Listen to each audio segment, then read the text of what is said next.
Hi, നമ്മളിന്ന് എവിടെ പോവാ? നമ്മളിന്ന് ടെറ്റേഴ്സ് കാണാൻ പോവാണ്.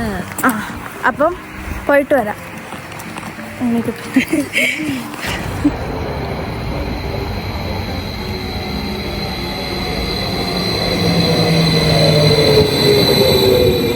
ജർമ്മനി വന്നതിന് ശേഷം ഓരോ യാത്രയും നമുക്ക് ഓരോ അനുഭവങ്ങളും ഓരോ ഓർമ്മകളും തരുന്നത്. അങ്ങനെ ഒരു യാത്രയാട്ടോ ഇതും. ടിറ്റിസിയിലോട്ടാണ് ഇന്നത്തെ പോക്ക്. സ്റ്റൈനനിൽ നിന്ന് സെല്ല് വീസൻഡാൾ വരെ ട്രെയിനിലും അവിടുന്ന് ഒരു 1.5 മണിക്കൂർ ബസ്സിലും ട്രാവൽ ചെയ്യണം കേട്ടോ ഈ പറഞ്ഞ സ്ഥലത്തോട്ടെത്താൻ. നേച്ചർ തപ്പിയുള്ള പോക്കാണ്. എവിടെ എത്തുമെന്ന് അറിയത്തില്ല. ഞങ്ങൾ എന്തായാലും സോ എക്സൈറ്റഡ് ആയിരുന്നു. നമ്മുടെ ലൈഫ് ഒന്ന് സെറ്റായിട്ട് അല്ലെ പ്രശ്നങ്ങളെല്ലാം മാറിയിട്ട് ജീവിതം ആസ്വദിക്കാന്ന് വെച്ചാൽ അതിനുള്ള സമയം കിട്ടത്തില്ല. അതുകൊണ്ട് കിട്ടുന്ന സമയം ആസ്വദിക്കുക, സന്തോഷിക്കുക. ഇതാണ് കേട്ടോ എൻ്റെ ഒരു പോളിസി. പോയ വഴിക്ക് അവിടെ ഇവിടെയായിട്ട് മഞ്ഞ് വീണ് കിടക്കുന്ന ഞങ്ങൾ കണ്ടു കേട്ടോ. ഇവിടെ വിന്റർ സീസണിന്റെ നല്ല തണുപ്പുണ്ടെങ്കിൽ ഇതുവരെ മഞ്ഞ് പെയ്യാൻ തുടങ്ങിയിട്ടില്ല. പക്ഷെ ആ ഒരു പ്രദേശങ്ങളിലെല്ലാം മഞ്ഞ് പെയ്തിട്ടുണ്ടായിരുന്നെന്ന് അങ്ങനെ കണ്ടപ്പോൾ മനസ്സിലായി. ശരിക്കും പറഞ്ഞാൽ ബസ്സിലൂടെ പോയപ്പോൾ 2 സൈഡിലെ കാഴ്ചകളും ഭയങ്കര രസമായിരുന്നു കേട്ടോ. കണ്ണെടുക്കാനേ തോന്നിയില്ല. അങ്ങനെ ഞങ്ങൾ ടിറ്റിസിയിലെത്തി. അവിടുന്ന് വീണ്ടും നടന്നു തുടങ്ങിയപ്പോൾ ഇറച്ചിക്കട നോക്കി നിൽക്കുന്ന ഒരു പട്ടീനെ കണ്ടു കേട്ടോ. എന്തോ പറയാനാ. പിന്നെ നടക്കുന്നതിനിടയ്ക്ക് ഒരു ക്രിസ്മസ് മാർക്കറ്റ് കണ്ടു. പിന്നെ ഞങ്ങൾ അവിടെ ഒന്ന് കയറി. അവിടുത്തെ കാഴ്ചകൾ ഇനി നിങ്ങളും കാണും.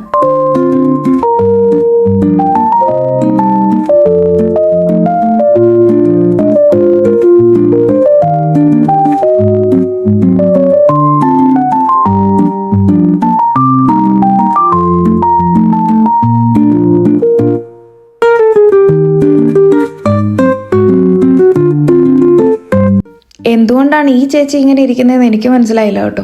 പിന്നെ എന്തോ കാഴ്ച കണ്ട് ആസ്വദിച്ചിരിക്കുന്ന ഒരു ചേച്ചീനെ അവിടെ വെച്ച് ഞാൻ കണ്ടു. ബ്ലാക്ക് ഫോറസ്റ്റിലെ സ്പെഷ്യൽ ബീഫ് അവിടെ ഉണ്ടായിരുന്നു കേട്ടോ. ഇതെല്ലാം ഈ ബ്രെഡിനകത്തും ബ്രോഡ്സിനകത്തും വെച്ച് കഴിക്കുന്നതാ. ഈ ബെൽറ്റ് പോലെ തൂങ്ങി കിടക്കുന്നതും മീറ്റ് തന്നെയാ കേട്ടോ. പിന്നെ കുറച്ച് ജാം അവിടെ ടേസ്റ്റ് ചെയ്യാൻ വെച്ചിട്ടുണ്ടായിരുന്നു.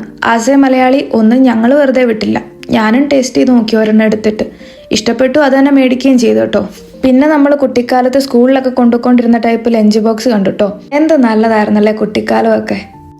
പിന്നെ കുറച്ച് ജർമ്മൻ നെയിംസ് എഴുതിയിരുന്ന പെന്നുകൾ കണ്ടു കേട്ടോ. പെൻ മാത്രമല്ല മഗ്ഗും ഉണ്ടായിരുന്നു. ഇവിടുത്തെ കോമൺ ആയിട്ടുള്ള നെയിംസ് ആയിരുന്നു കേട്ടോ എഴുതിയിരുന്നത്. ഞാൻ എൻ്റെ പേരൊക്കെ നോക്കി, പക്ഷെ കണ്ടില്ല.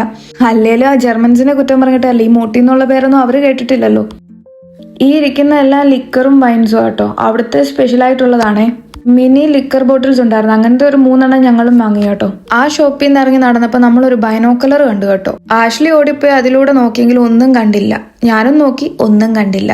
എന്താ പറ്റിയെന്ന് ഞങ്ങൾക്ക് മനസ്സിലായില്ല. പിന്നെ കേട്ടോ കാര്യം പിടികിട്ടിയത്. അതൊരു കോയിൻ ഓപ്പറേറ്റീവ് ബൈനോക്കുലർ ആയിരുന്നു. നമ്മൾ അതിനകത്ത് പൈസ ഇടണം. ഞങ്ങൾ പിന്നെ ബൈനോക്കുലറിലൂടെ ഒന്നും നോക്കാൻ പോയില്ല കേട്ടോ. നേരിട്ട് കണ്ണു തുറന്ന് തന്നെ അങ്ങ് കണ്ട്. ഇനി നിങ്ങളും ഒന്ന് കണ്ടു നോക്കിയേ.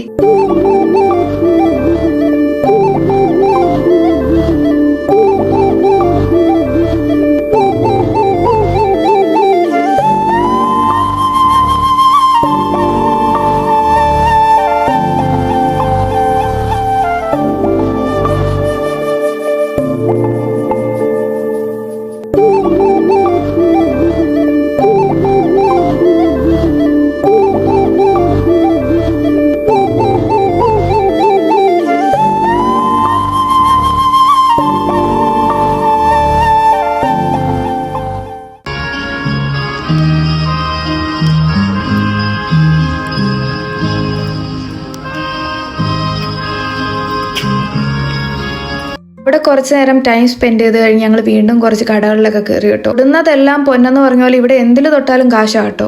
ഈ സാധനം തന്നെ നോക്കിയേ, കാണാൻ നല്ല ഭംഗിയില്ലേ. പക്ഷെ ഇതിന്റെ വില വരുമ്പോൾ ഇന്ത്യൻ മണി 4000 രൂപ. ഇതാണ് പ്രശ്നം. ജർമ്മനിയിൽ നിന്ന് എന്ത് മേടിച്ചാലും ഒടുക്കത്തെ കാശ. ഇവരെ കണ്ടപ്പോൾ എനിക്ക് സാബുനെയും സാലീനെയും പോലെ തോന്നി കേട്ടോ. അതായത് എന്റെ പോരാളിനെയും പോരാളിയുടെ കെട്ടിയോനെയും. പിന്നെ അവിടെ നിന്ന് ഇറങ്ങിയപ്പോൾ ഒരു പൊളി ജാക്കറ്റ് ഇട്ട അമ്മൂമ്മേനെ കണ്ടു കേട്ടോ. അമ്മാമ്മ ഇതുവരെ ഹലോവീനിൽ നിന്ന് തിരിച്ചു കയറിയിട്ടില്ലെന്ന് തോന്നുന്നു. ജർമ്മനിയിൽ ഹിന്ദിയും പോവും കണ്ടോ. ATM എന്ന് എഴുതിയേക്കുന്നേ. ഇതൊക്കെ കണ്ട് ഞങ്ങൾ വീണ്ടും നടന്ന് അടുത്ത കടയിൽ കയറി. എല്ലാ കടയിലും കയറിയില്ല, ഒരു സമാധാനമില്ല. എന്താണെന്നറിയത്തില്ല. ദാണ്ട തൂങ്ങിക്കിടക്കുന്ന കുറെ വിച്ചസ്. നല്ല ഭംഗിയില്ലേ കാണാൻ. എനിക്കിഷ്ടപ്പെട്ടു. വീട്ടിലോട്ട് മേടിക്കണം എന്നുണ്ടായിരുന്നു, പിന്നെ മേടിച്ചില്ല. എവിടെ പോയാലും ഏറ്റവും കൂടുതൽ ടൈം സ്പെൻഡ് ചെയ്യുന്നത് ഈ ഒരു സാധനം വാങ്ങാനാട്ടോ. ഏതെടുക്കണം എന്ന് എപ്പോഴും കൺഫ്യൂഷനാണ്. സെലക്ട് ചെയ്യാൻ ഭയങ്കര പാടാ. ഇവിടെ ആണെങ്കിലും അങ്ങനെ പെട്ടുപോയി, കാരണം കുറേ ഉണ്ടായിരുന്നു. അവസാനം രണ്ടും കൽപ്പിച്ച് ഒരു 2-3 എണ്ണം എടുത്തു കേട്ടോ. അങ്ങനെ അവിടുന്ന് അതും മേടിച്ച് ബില്ലും പേ ചെയ്ത് ആ ഒരു പ്ലേസിനോട് ടാറ്റയും പറഞ്ഞ് നമ്മൾ ഇറങ്ങി.